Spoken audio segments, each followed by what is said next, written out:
구약성경 잠언 16장 5절 6절 말씀. 주방면에도 실어놓았습니다. 구약성경 잠언 16장 5절 6절 말씀. 잠언 16장 5절 6절 말씀 같이 읽습니다. 무릇 마음이 교만한 자를 여호와께서 미워하시나니 피차 손을 잡을지라도 벌을 면치 못하리라. 인자와 진리로 인하여 죄악이 속하게 되고 여호와를 경외함으로 인하여 악에서 떠나는 행렬이라. 아멘. 무릇 마음이 교만한 자를 여호와께서 미워하시나니 피차 손을 잡을지라도 벌을 면치 못하리라. 마음이 교만한 자를 하나님께서 미워하신다 그렇게 이야기합니다. 이것은 오늘 오전에 나누었던 팔복의 말씀과 직결적으로 연결이 되어집니다. 그래서 제가 전에는 팔복의 말씀과 겸손과 교만에 대해서 연결하여서 말씀을 전한 적이 있습니다. 교만한 사람은 마음이 심령이 가난하게 될 수도 없습니다. 또한 교만한 사람에게는 애통함이 올 수도 없습니다. 교만한 사람은 순종함이 올 수도 없습니다. 교만한 사람은 마음이 청결하게 될 수가 없습니다. 그러니 팔복의 말씀과 교만과는 아주 상반된다고 말할 수 있습니다. 그리고 바꾸어 말하면 겸손한 사람은 팔복이 성취되어가기 시작합니다. 겸손한 사람, 주님 앞에 겸비한 사람.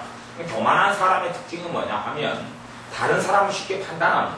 다른 사람을 쉽게 자기 눈안에서 죄고 그 사람에 대하여 쉽게 이야기합니다. 내 입에 말해서 다른 사람에 대한 이야기가 많이 나옵니다. 내 생각에서 다른 사람에 대한 생각이 많이 듭니다. 물론 그 다른 사람이라는 것이 별로 좋지 않은 다른 사람일 경우가 많겠죠. 일반적으로 나보다 그 사람이 좀 악하거나 나쁘거나 어리석은 사람이 많겠죠. 그러나 하나님 보시기에는 나도 죄인이고 그 사람도 죄인이기 때문에 내가 그 사람에 대하여 하나님의 자리에 앉아서 재판하고 판단하고 자로재고 내 입에서 발설하여서 말하는 것을 하나님께서는 굉장히 싫어하십니다. 그런데 교만케 되어진다는 것은 그 열매 중에 하나로 알 수가 있는데 교만한 사람은 입으로 다른 사람 이야기를 많이 합니다. 아니면 내성적이어서 다른 사람 이야기를 많이 안 한다 보면 혼자서 많이 생각합니다. 그런 사람은 쉽게 관상을 보게 되는 경향이 있습니다. 관상을 본다는 것이 점쟁이가 사주팔자를 공부해서 보거나 아니면 귀신의 역사로 인해서 관상을 본다는 이야기가 아니라 내가 다른 사람의 얼굴 표정을 보고 쉽게 판단한다는 이야기입니다. 저 사람이 얼굴이 붉은죽죽에 있으면 어떻겠구나, 얼굴이 침울해 있으면 어떻겠구나 하는 판단을 쉽게 하고, 그 사람이 예를 들어서 이제 내 아는 사람인데 고개를 푹 숙이고 가고 얼굴이 찡그리고 내 옆을 지나가요. 나는 기대합니다. 저 사람이 나한테 인사해야 되는데, 아는 사람이 인사해야 되는데 저 사람이 나를 본체 많지 않아 고개를 숙이고 가는 것이에요. 그래서 나는 뒷생각이 생겨납니다. 저 사람이 내 꼴 보기 싫다고 고개 숙이고 얼굴 찡그리고 가는구나 그렇게 생각하는 거죠. 실제로는 그 사람이 자기의 걱정거리와 염려거리 때문에 아무 정신을 차릴 수 없어서 얼굴을 찡그리고 고개를 숙이고 가는데 나는 내 식으로 생각하는 경우가 많다는 이야기. 그리고 그 사람에 대해서 안 좋은 말을 하거나 스스로 판단을 합니다. 그런 것이 하나님 보시기에는 교만이라고 이야기하는 것. 교만의 본질은 하나님의 자리에 사람이 앉는 것. 교만의 본질은 하나님 중심이 아니라 사람 중심이 되는 것. 그런 것. 그리고 교만한 사람은 팔복의 삶 가운데 나오지 못하고 그런 귀한 열매를 맺지 못합니다. 하나님께서 가지고 있는 관심사가 있고 사람이 가지고 있는 관심사가 있습니다. 우리는 우리의 관심사에 하나님이 응답해 주기를 원하는데 하나님의 관심사에 내가 반응할 때에 우리의 관심사가 이루어진다는 것을 깨닫고 알아야, 하나님의 자녀는 반드시 그걸 알아야 하나님의 관심사가 앞서고 내 관심사가 뒤에 있는 것, 하나님께서 무엇에 주목하시고 무엇을 원하시는지 우리의 눈과 생각과 관심이 있어야 합니다. 제가 우리 교회에서는 1년에 채 한 번이나 송구영품 예배 때나 아니면 어떤 해에는 한 번도 예언을 안 해주고 그렇게 예언 사역을 우리 교회에서는 제가 안 하고 오히려 예언에 대해서 너무 집중하지 말라고 제가 권면하고 권고할 뿐만 아니라 그렇게 예언하기를 즐겨하지 않습니다. 대신 집회를 가면 예언을 꼭 해달라고 그러니까 예언을 해줍니다. 근데 이번 같은 교회도 아마 그 교회가 훨씬 책임감 그런 것 같아요. 그래서 내가 예언할 일은 없겠다 그랬는데 그 목사님이 예언사에게 대해서 준비를 다 시켜가지고 예언해달라고 준비를 하고 있는 거죠. 그러니까 예언을 했어요. 근데 이제 청년들이 예언을 받으면 그 사람들이 원하는 기대 제목이 있을 거 아니에요. 기대하는 제목. 기대치가 있어요. 그 사람이 원하는 기대치. 예언을 통하여 하나님께서 이걸 좀 말씀해 주셨으면 좋겠다. 그런 사람들이 청년들이 많이 있었어요.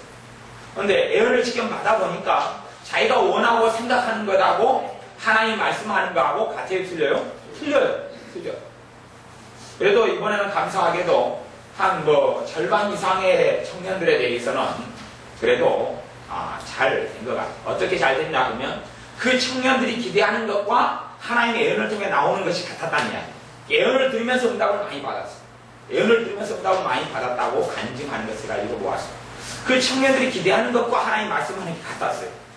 그런데 거꾸로 50%는 안 되지만 많은 청년들에게 있어서는 그 청년들이 기대하는 것과 하나님 말씀하는 게 틀렸어요.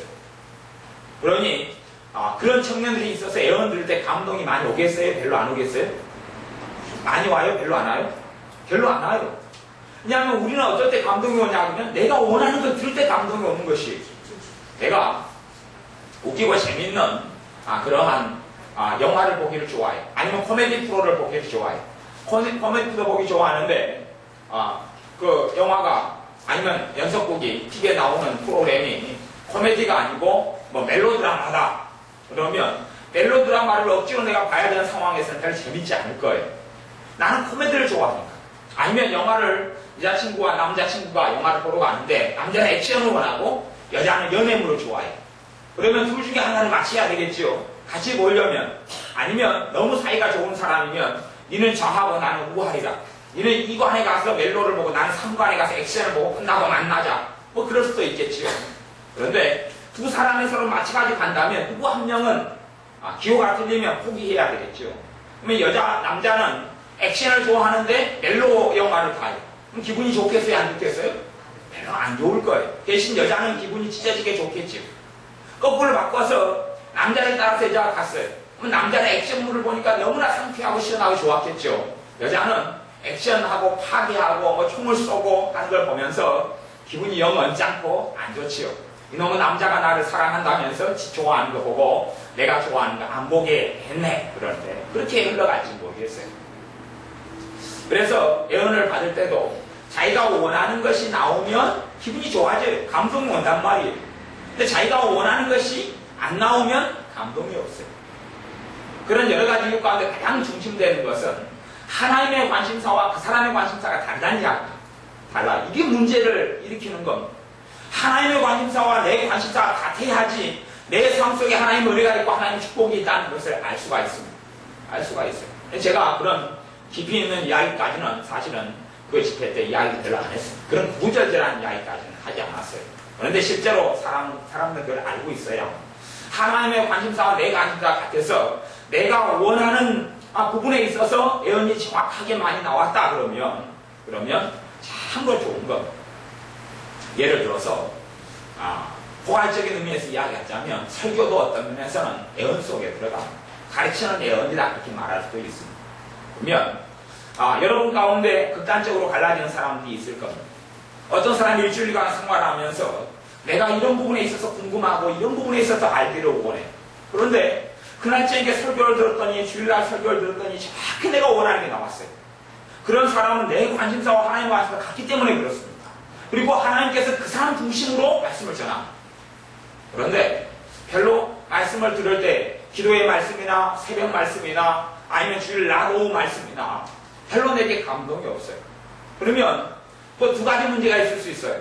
두 가지 문제가 하나는 말씀을 전하는 제 자신이 하나님께로부터 응답과 영감을 받지 못해서 전하지 못했다거나 아니면 듣는 사람이 자기의 관심사와 하나님의 관심사가 달랐다거나 그런 이야기예요.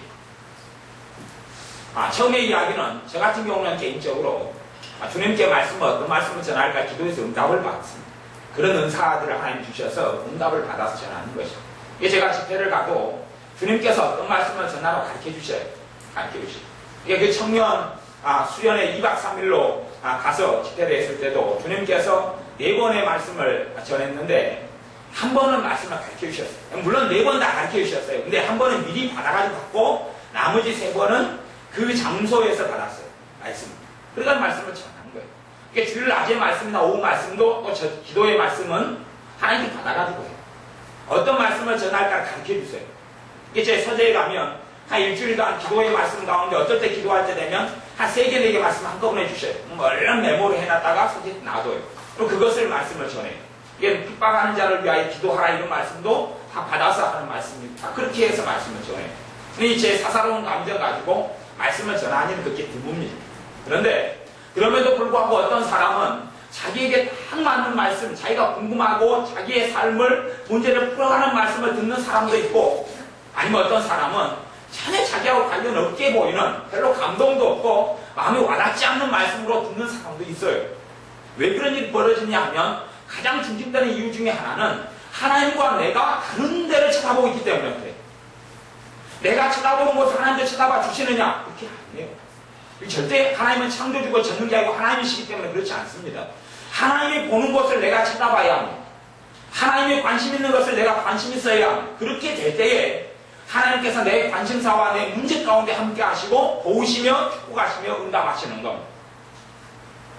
그런 의미에서 청년들 한 60명 정도 50몇 명 이렇게 애원하고 통역하고 이렇게 해주었고 집사님들도 여러 명 그렇게 기도하러 오셔서 하셨지만 그 가운데 자기가 듣고 싶은 응답하고 하나님께서 애언이나 아니면 말씀을 통해서나 하시는 것이 좀 틀렸다 그러면 그 사람의 인생 가운데는 가장 크게는 첫 번째 문제가 있습니다. 더 많이 있는 거지. 왜냐하면 하나님의 관심사 내 관심사 틀리니까 자기의 인생의 주인이 누구다는 이야기예요? 자기가 돼서 사랑한다는 이야기예요. 겉으로 보기에는 아무리 신앙자이고 아무리 기도생활을 많이 하는 것처럼 보여도 하나님의 눈은 속일 수 없다는 이야기. 열심은 있을 수 있어요. 얼마든지. 이게 성경에도 너희가 열심을 내나 나를 향한 열심이 아니다 그렇게 말씀하신 것도 여러 번 있다는 이야기를 알아야 합니다. 어떤 사람이 기도를 열심히 하지만 순수하게 하나님에 대한 열심이 아닌 경우도 많이 있어요. 거꾸로 어떤 사람은 기도 생활을 잘 못할 수도 있어요. 사단의 역사가 많고 저주가 많고 또한 사단이 많이 짓누르면 기도가 안 돼버려요. 기도를 못해요. 마음에는 원함이 있지만 가능하지 않아요. 내가 어떤 일을 안 해야 된다고 생각하는데 자꾸 하게 되는 그런 어리석음 속에 내가 들어갑니다.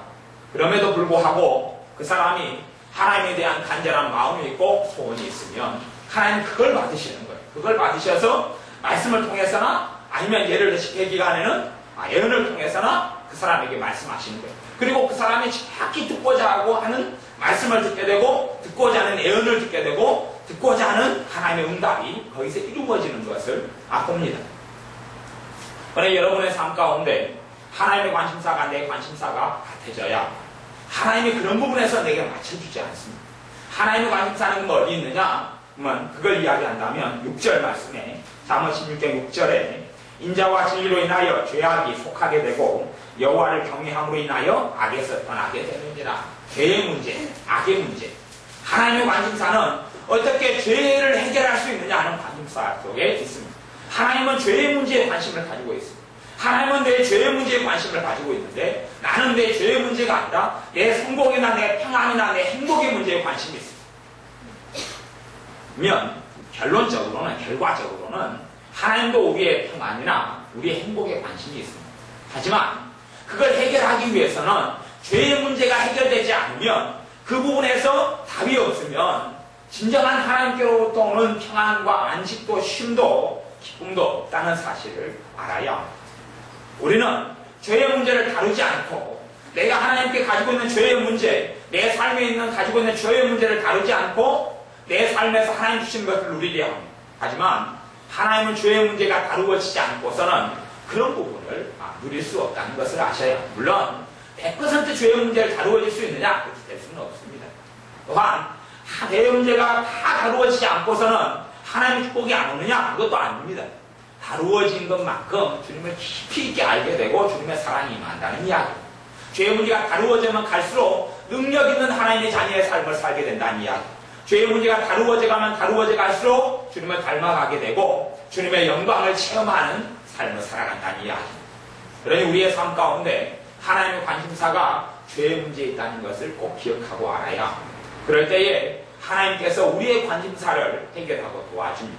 그러면 죄라는 부분에 있어서 이제 전에 성경 공부 때 제가 말씀을 나누었지만 평상시에는 제가 말씀을 그렇게 개인적으로 나누어도 설교를 통해서 제가 나눈 기억은 잘 없는 것 같아요. 살짝은 언급했지만 죄의 문제라면 우리의 삶 속에 크게 이야기하면 죄의 뿌리가 있고 죄의 열매가 있어요. 죄의 뿌리가 있고 죄의 열매가 있어요. 무화과 나무는 무화과를 열매를 맺게 됩니다. 가시나무는 가시의 열매를 맺게 됩니다. 그러면 가시가 맺혔어요.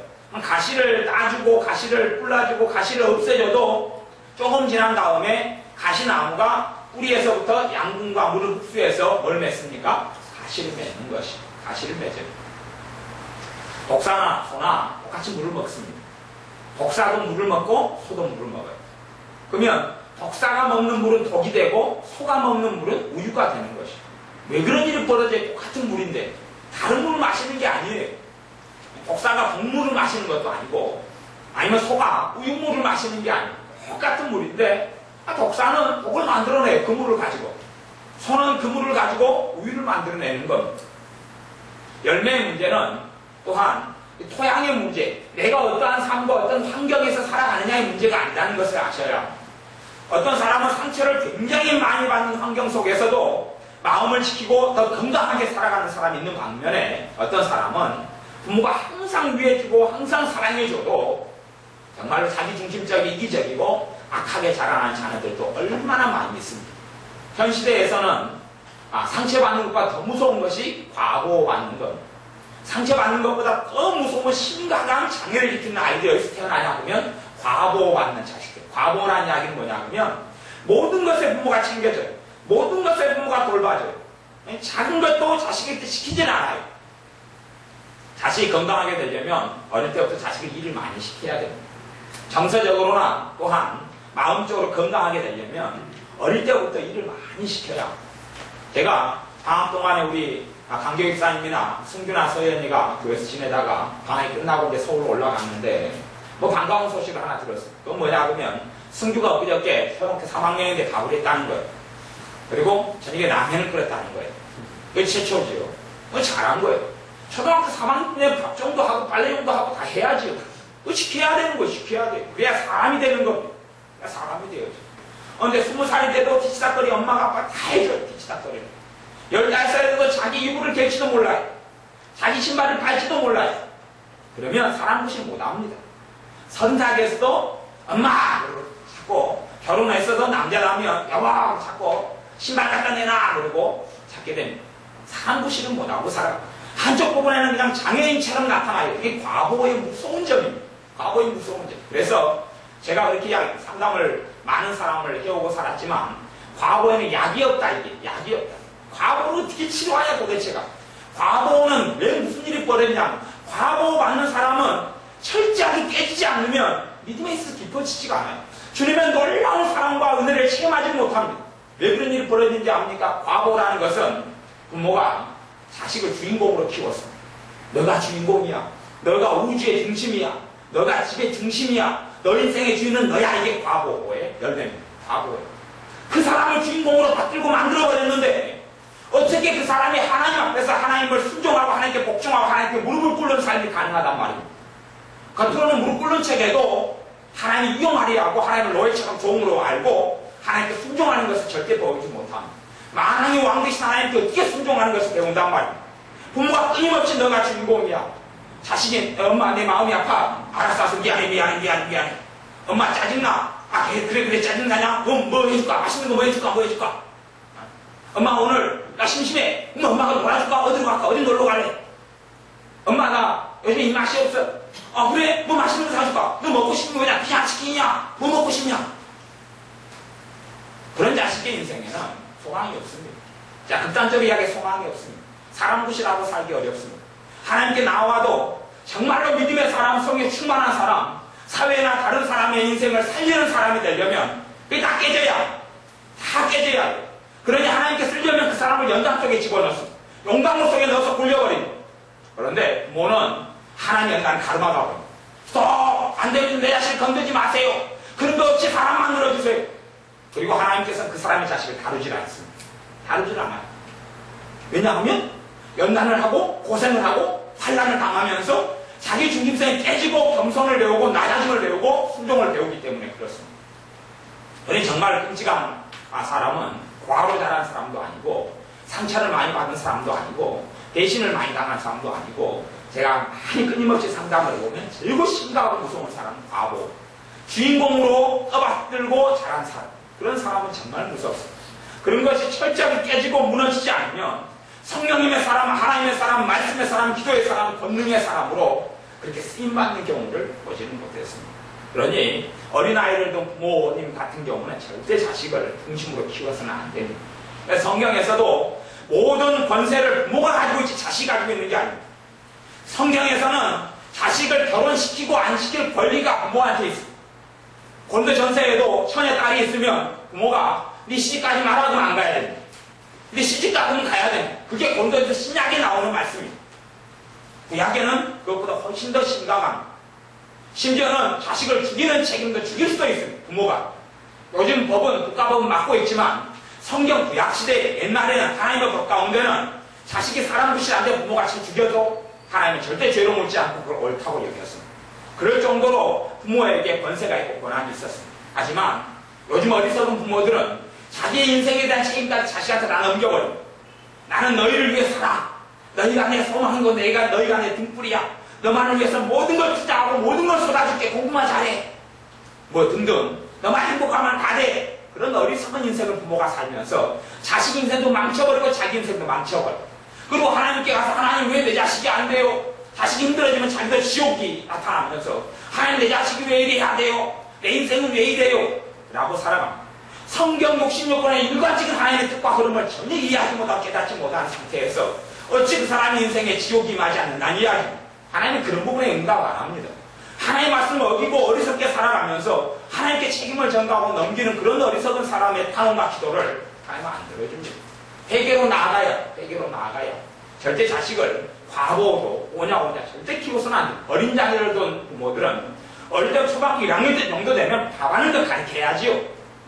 저는 개인적으로 초등학교 4학년 때도 밥했으니까 4학년은 넘기지 마십시오. 4학년 넘기지 마. 4학년 정도 되면 다 밥해야 됩니다. 자기 운동은 자기가 빨아야 되고, 집에서 맡아가지고 일이 있어서 청소라든지 아니면 뭐라 일을 시켜야 돼요.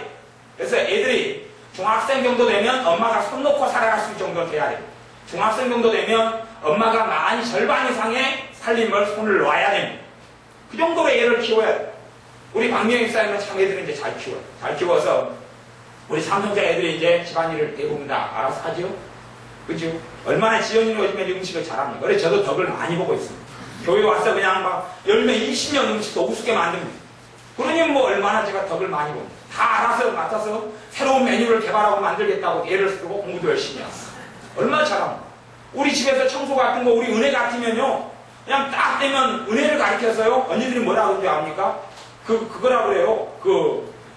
갑자기 왔다가 집이 깨끗해지고 사람이 없는 거예요. 아침에 학교 갈 때는 집이 지저분했는데 갔다 오니까 집이 깨끗해지는 거, 흔적도 없는데. 우렁각시라고, 우렁각시. 우리 은혜는 우렁각시. 청소를 얼마나 잘하고 사라져버려요, 사람이. 잠깐 와서 30분, 1시간도 안 손대는데 깨끗하고 다 사라지는 거예요, 사람이. 교회로 막 날아와가지고 열심히 놀고 있어요. 왜 집이 깨끗하게 짓냐고. 내가 그때서 청소하고 왔어요. 깨끗하게 만. 그거 다 할 줄 알아요. 그렇게 돼야 됩니다. 그렇게 돼야 돼요. 우리 박명희 목사님의 소원이 있었어요, 사실은. 소원이 뭐냐면, 나이가 좀 들면 가정부를 부리고 사시는 게 소원이었어요. 집에 가정부를 부리고 살고 싶다 그랬어요. 그래서 제가 가르쳐줬어요. 집사님, 가정부가 3명이 있기 때문에 드릴 필요가 없다.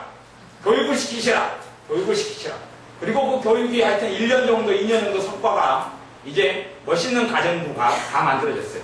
그래서 가보세요. 내가 뭘 하니까 성취감을 느낍니다. 아이들이. 하니까 성취감을 느껴요.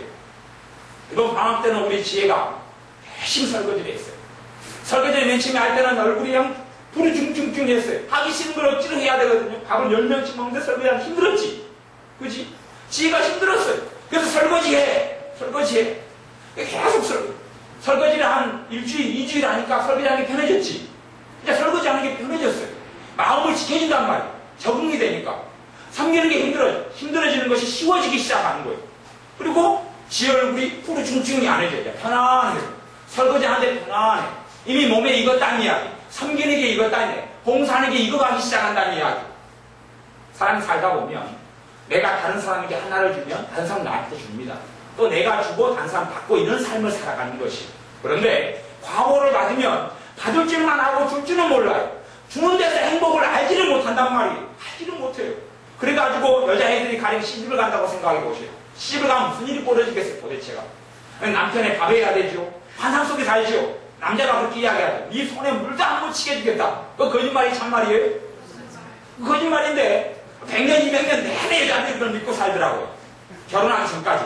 왜 여자들이 거짓말인지 알면서도 그게 속아 넘어갈까? 그게 저는 미지수입니다. 미지수. 거기에 뭔가 마술이 있는 모양이에요.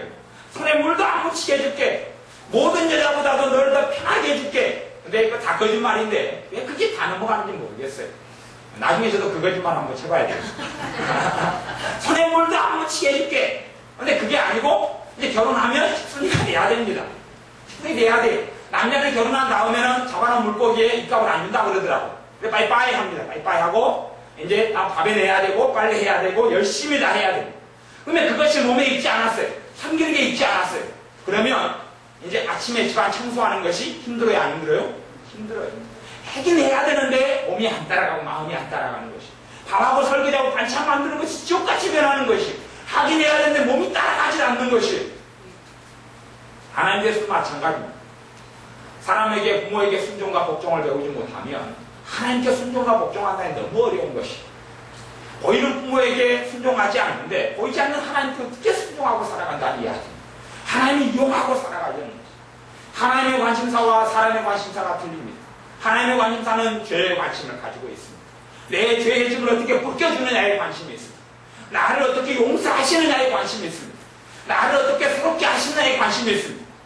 그리고 우리의 관심사도 거기에 둘 때에 내 삶에 있는 문제 가운데 하나님이 함께 하셔서 도우시고 축복하시고 일하시는 것을 보게 됩니다. 그런데 내가 새롭게 되는 것, 내가 더 주님의 은혜 속에 주님을 닮아가는 것, 내 죄가 하나씩 하나씩 벗겨지고 뚫고 가는 것, 내가 주님 앞에서 주님을 닮아가는 삶에 그런 것에 내가 도무지 관심이 없다면 그러면 주님은 내 기도에도 관심이 없다는 것을 아셔야 합니다. 여기 6절에는 인자와 진리로 인하여 죄악이 속하게 된다. 인자와 진리로 인하여 죄가 용서받는다는 말이에요. 인자와 진리로 인하여 죄가 용서받는다. 사실 인자라는 것은 사랑을 이야기합니다. 하나님의 사랑. 하나님의 사랑 때문에 죄의 용서가 나타난다. 하나님의 사랑 때문에. 주님께서 나를 용서하신다 그래도 그 사람이 하나님의 사랑을 체험하지 않으면, 하나님의 사랑을 체험하지 않으면 그 용서를 받아들이기 어렵습니다. 하나님의 사랑을 아는 자가 진짜 회개를 할 수 있습니다. 하나님의 사랑을 아는 자가 진짜 깊은 회개가 가능해요. 하나님의 사랑을 아는 자가 나아가서 회개하고 새롭게 함을 입습니다. 인자. 인자는 성경에는 크게 두 가지 뜻을 사용합니다. 하나는 사랑이고 하나는 자비를 이야기합니다. 근데 일반적으로는 그 모든 걸 포함하지만 그 중에서 사랑에 가장 가까운 의미를 가지고 있습니다. 인자와 진리, 사랑과 진리. 사랑을 통하여, 하나님의 사랑을 통하여 죄가 속하게 된다. 죄가 용서받는다 이야기합니다. 하나님의 사랑의 첫 번째 것은 십자가예요. 예수 그리스도께서 내 죄를 짊어지고 피를 흘리고 죽으신 것. 거기에 하나님의 사랑이 나타나는 것이고, 두 번째는 2000년 전에 주님께서 죽으실 뿐만 아니라 주님의 사랑은 실제적인 사랑이어서 지금 현재 나타나는 사랑이에요. 지금 현재 나타나는 사랑. 그 사랑을 내가 믿음을 통해서 체험하고 누려야 합니다.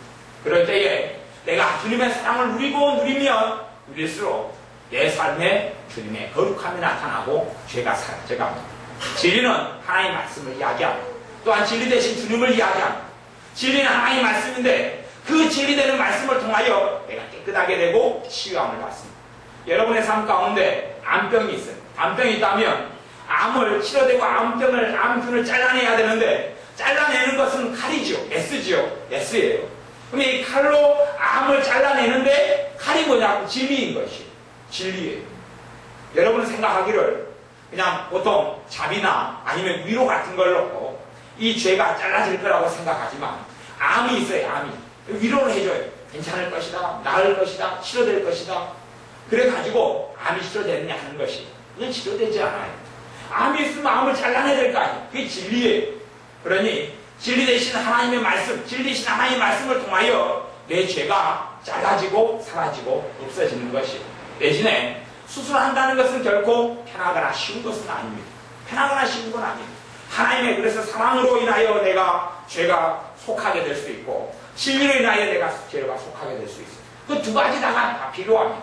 어떨 때는 주님의 사랑을 통하여 내가 죄가 용서받고 치료될 때는 그때는 감사와 감격이 있겠죠. 하지만 내가 어그러진 길 속에 있을 때는 그때는 사랑보다는 사실 어떤 면에서는 진리로 인하여 내가 치료를 받게 됩니다. 그럴 때는 동서움이 동반되었다는 것을 아셔야 합니다. 어그러진 걸 잡는데 왜 고통스럽지 않겠느냐 하는 것. 다리가 부러졌어요. 다리가 부러졌으면 구목을 다리에 댑니다. 그리고 붙여넣죠. 그 시간 동안 다리가 부러진 다리를 붙이고 아무는 시간 동안이 고통의 시간이죠. 내가 치질이 있다 보면 치질 치료하는데 왜 안 고통스럽습니까? 요즘은 기술이 좋아져서 좀 더 낫지만 그래도 수술이라는 것이 고통을 동반한 왜 진리에 비유하자면 진리에 하나님 말씀을 통하여 내가 잘라지고 쪼개지고 내 죄가 나는 온전한 사람 주변에 붙어있는 암세포들이 암덩어리 죄들이 잘라지고 떨어져 나갈 때 그래 여러분의 삶 가운데 여러분이 하나님의 진리를 사모하셔야 합니다.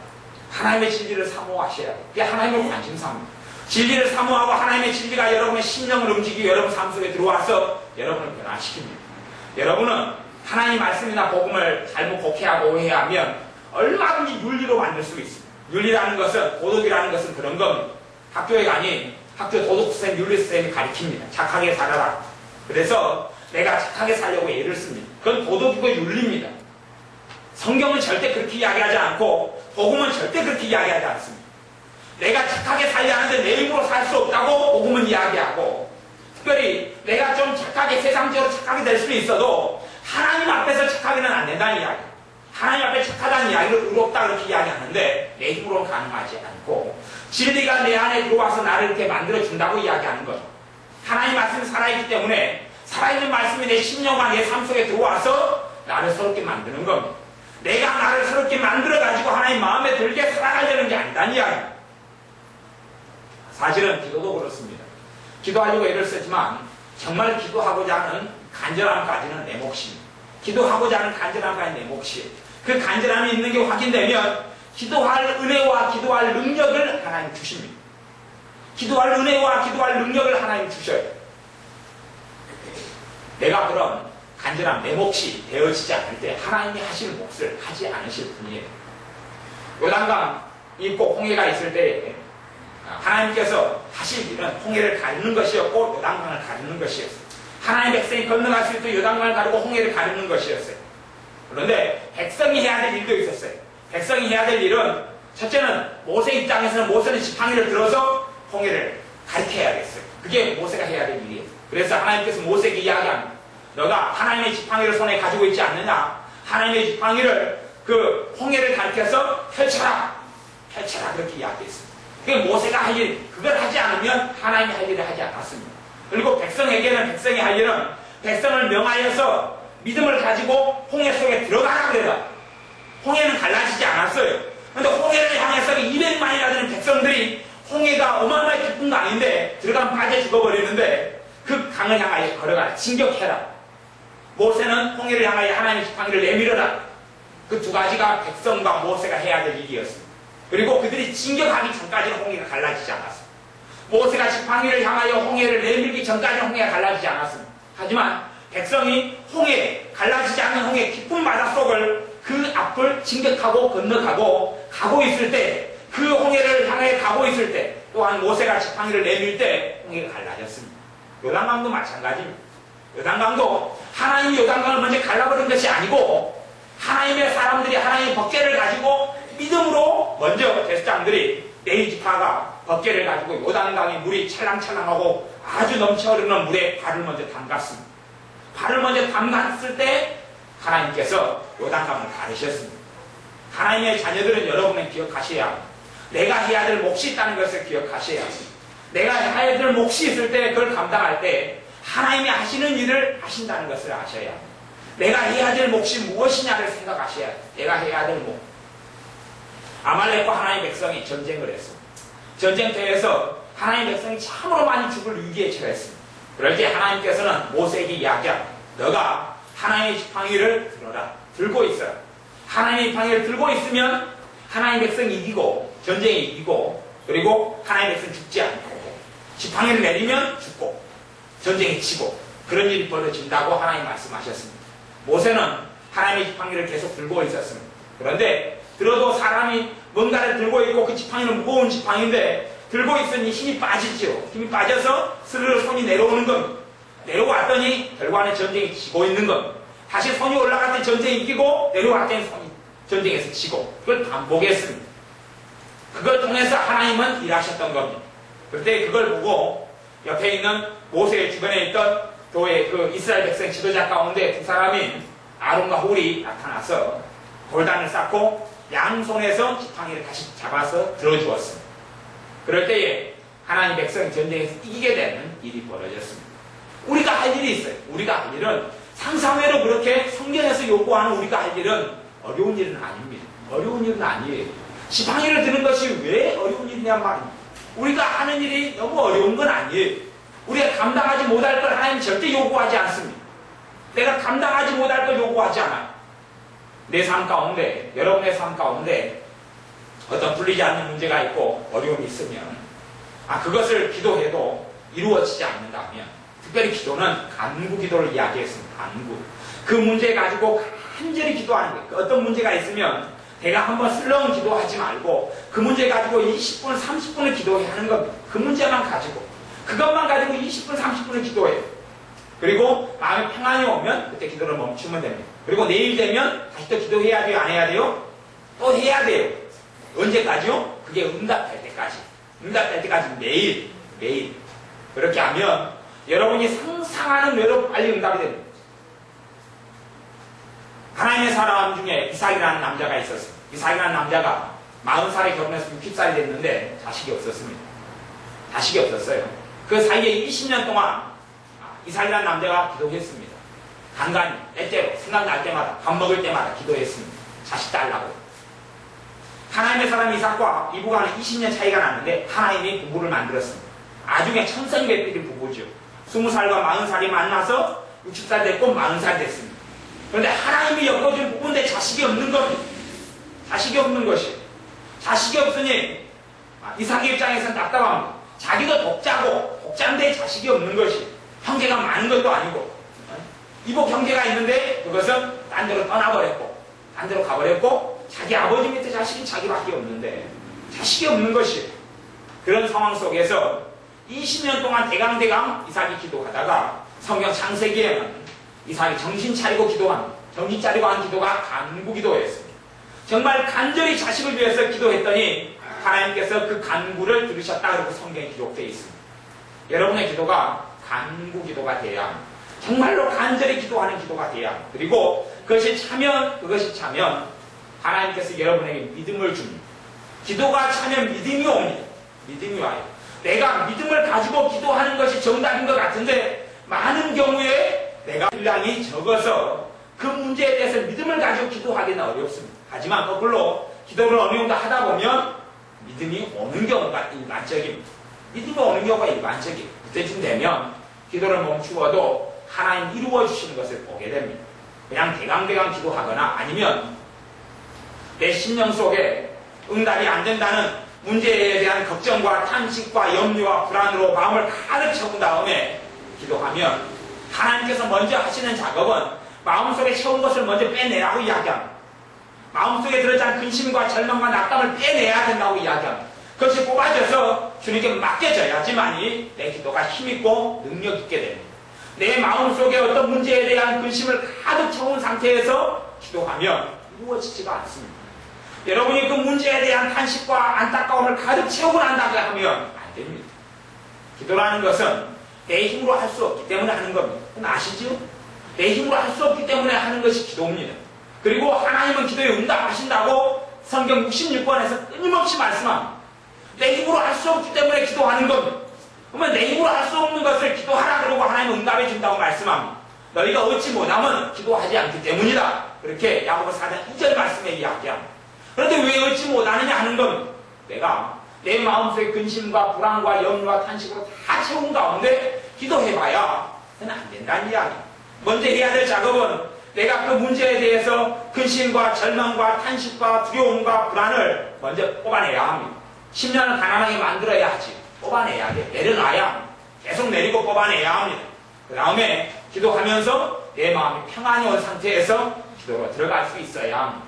먼저는 그 싸움이 먼저 일어나야 그 싸움이 일어나야 그 싸움을 안 하고 어떤 문제에 대해서 기도에 응답을 하려고 계속 해봐야 그것은 절대 믿음의 기도도 되지 않고 그리고 한탄하고 낙담하고 근심하고 절망하는 기도밖에 안 되고 아무런 능력이 없습니다.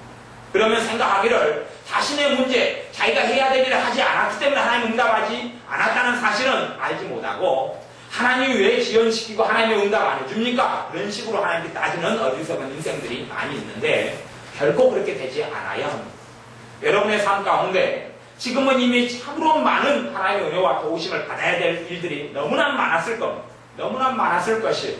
그런데 이루어지지 않은 것은 하나님의 때가 안 되었다거나 물론 하나님의 때의 문제도 있습니다만은 내 삶 속에 참으로 나를 고통스럽게 하는 문제는 하나님은 우리의 생각보다 훨씬 빨리 응답하시고 돕기를 원하신다는 사실을 아셔야 합니다.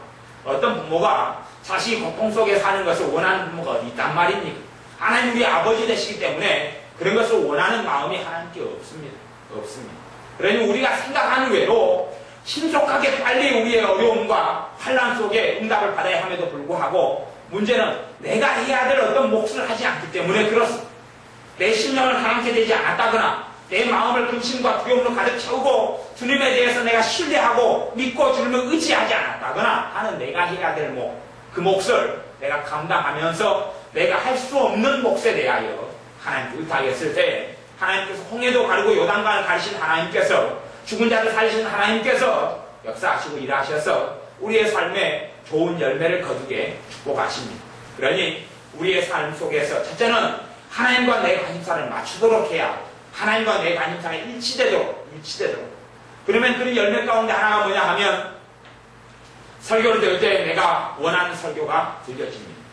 내가 원하는 설교가 들려져요. 성경 읽을 때에 내가 이런 부분에 참으로 좀 응답을 받고 싶다 하면 성경 읽는데 그 부분에 응답이 옵니다. 내 마음에 맞는 찬양이 그날 예배에서 부르는 것이 그러면 내 마음과 하나님의 마음이 많이 일치되고 있어요. 찬양을 부르는데 내 마음을 시험케 하는 찬양을 한 곡도 안 불러요. 그 찬양이 성령께서 역사하는 찬양이 아닌 게 아니에요. 내 마음과 하나님의 마음이 다르다는 이야기를 한다는 것을 기억해야 합니다. 찬양이 하나님께 인도하는 찬양을 안 하는 게 아니라 내 마음이 하나님과 다른 방향을 걷고 있는 것이 내가 돌려야 되지 하나님께 돌리라고 볼 수가 없습니다. 내가 돌려야 합니다.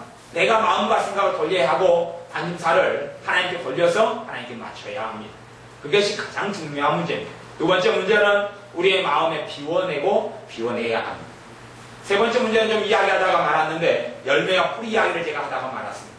우리의 삶 속에는 열매가 있고 뿌리가 있습니다. 무슨 말이냐 하면 예를 들어서 한 사람이 자주 피곤하고 잠이 옵니다. 그리고 자기가 굉장히 게을러져요. 그러면 자기가 너무 게을러요. 잠이 많아요. 잠이 많은 문제를 해결하고 싶지요. 해결이 안 되는 것이 자기가 너무 게을러져요. 게을른데 게을른 것을 해결할 때 해결이 안 되는 것이 자기 안에 의욕이 없어요. 권태기가 오고 삶이 살기 싫어요. 제가 한 가지 예를 들어서 이야기하는 겁니다. 근데 자기 안에 소망이 안 생기는 것이 주님의 소망인데 안 생겨요. 살기가 싫어요. 하루하루 살기가 싫어요. 삶에 소망이 없고 만족이 없어요. 피곤하고 잠만 오고 먹잠이 쏟아지고 하루에도 10시간 자도 잠이 부족하고 일하기도 싫고 권태기가 나타나고 이런 문제가 나타나요. 그러면 예를 들어서 그 모든 것들이 하나님 앞에서 하나님 원치 않냐는 것들이기 때문에 죄라고 이야기할 수 있습니다. 그러면 내 게으름을 고치려고 애를 쓰는데 게으름이 쉽게 그렇게 고쳐지느냐 하는 건 게으름을 바꿔보려고 애를 쓰고 발버둥을 치는데 게으름의 문제가 그렇게 쉽게 해결되느냐 하는 겁니다. 사실은 해결이 안 될 때가 많습니다.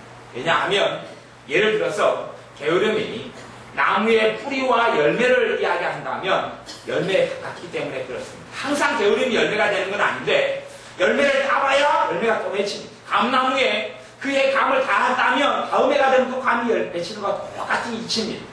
그러면 그 중에 하나에 깊이 들어가면 제가 그래서 상담을 하면서 그런 문제를 처리한 경험들이 몇 차례 있는데 예를 들어서 그런 경우에 어떤 사람에게는 뿌리가 뭐였냐 하면 무의욕, 무의욕이라는 뿌리가 있어요. 무의욕. 무의욕이라는 게 있어요. 무의욕이라든지 아니면 뭐라고 이야기할까요? 무의욕 같은 겁니다.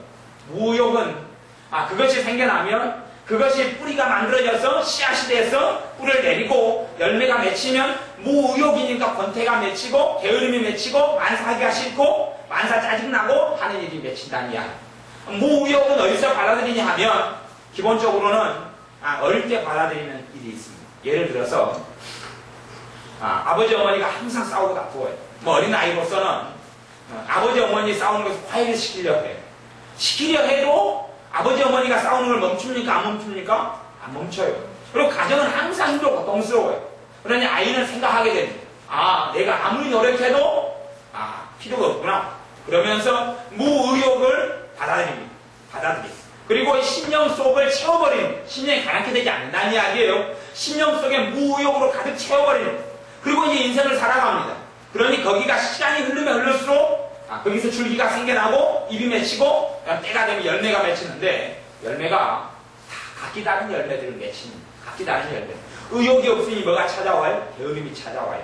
의욕이 없으니 조금 하다가 작심삼일 스르르 꺼져버려요. 동기부여가 안 되는 것이. 어떤 일을 하다가 이제 하기 싫어버려요. 금방 실증이 나고 금방 짜증이 나고 그렇게 흘러가는 것이. 그래서 별 것들이 다 생겨나는 것을 제가 여러 사람을 상담하면서 보았습니다. 그런 사람은 자기가 너무 잠이 많이 쏟아져서 잠의 문제 해결하지 못하는 것이, 잠을 어떻게 해결하지 못해요. 잠이 또 오고 자도 또 오고 어떻게 목사님 해결하죠?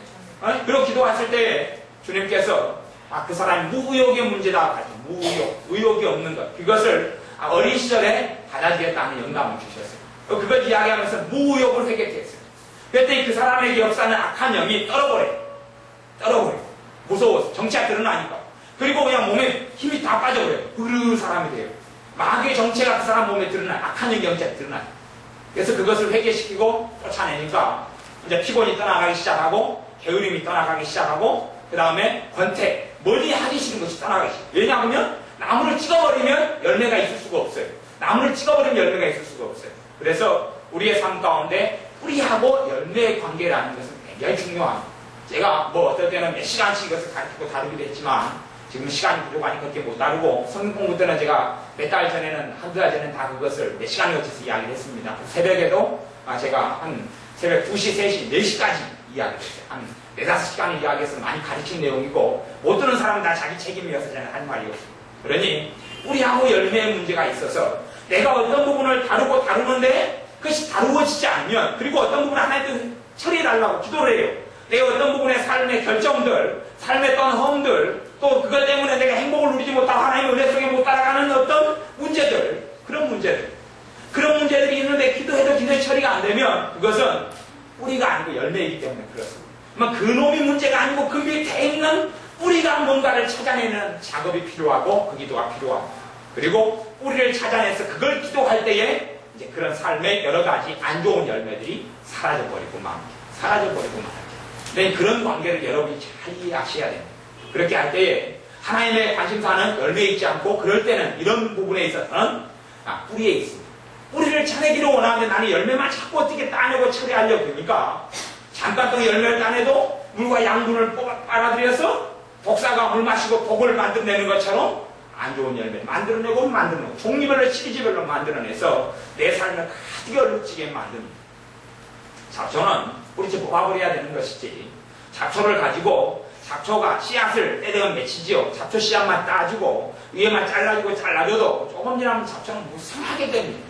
똑같은 것이 여러분의 삶 가운데 어떤 부분을 내가 다루어도 처리가 안 되면 그것이 아닌가벼라고 생각하셔야 돼요. 그건 열매의 모양이구나. 뿌리가 숨어있는데 이 뿌리가 도대체 정체가 무엇이냐? 가령 제가 몇 번 이야기했습니다만은 아까 과거 이야기했을 때도 자기 중심성이 뿌리가 되면, 이게 자기 중심의 뿌리가 되면 열매가 뭐가 생기냐면 이기심이 생겨요. 이기적으로 변해요. 그래서 이기적으로. 다른 사람 배려하지 않아요. 그리고 말도 함부로 해요. 상대방의 감정에 생각하지 않고. 근데 그것은 어디에서 많이 나타나냐 그러면 가족 간의 관계에서 많이 나타나요. 함부로 말해요. 여자에게, 남자에게, 자식에게. 절제가 되지 않고 하는 여러 가지 문제들이 이기심이 뿌리가 되면 생길 수 있어요. 이기심을 회개하면서 이기심을 하나님의 진리의 도끼로 찍어버리면 그러면 회개하면서 처리해 나가면 그런 열매들이 점점 사라지고 독선이나 편견이나 독단이나 이런 것들이 사라져가기 시작해요. 하나님의 자녀인 우리의 삶 속에서 이러한 잘못된 열매나 뿌리를 다 치워버리고 뽑아내서 그것이 죄의 문제 이런 것들을 뽑아내면서 하나님께서 우리에게 주시고자 하는 것들과 내가 참으로 얻고자 하는 것들을 하나님께로부터 얻을 수 있다는 사실을 아셔야 합니다. 기도하겠습니다. 아버지 하나님, 하나님의 관심사와 우리의 관심사가 같아지게 하시고 결국 우리에게 주시는 것이 주님께서 생명이요 평안이요 장래의 소망을 주려 하심인데 이것을 처리하고 이것을 얻는 과정 속에 하나님께서 관심을 가지고 보시는 부분에 우리도 그 부분에서 지혜를 얻게 하시고 그 부분을 기도하면서 주님께 다루시는 부분을 다룰 수 있도록 그걸로 기도할 수 있도록 축복하시고 은혜 주시기를 원합니다. 특별히 우리의 삶의 여러 가지 문제 가운데서 우리가 해야 될 몫에 대한 지혜를 주시기를 원합니다. 내가 감당치 못할 것을 요구하시지 아니하심에 내가 능히 할 수 있는 것을 해야 될 것.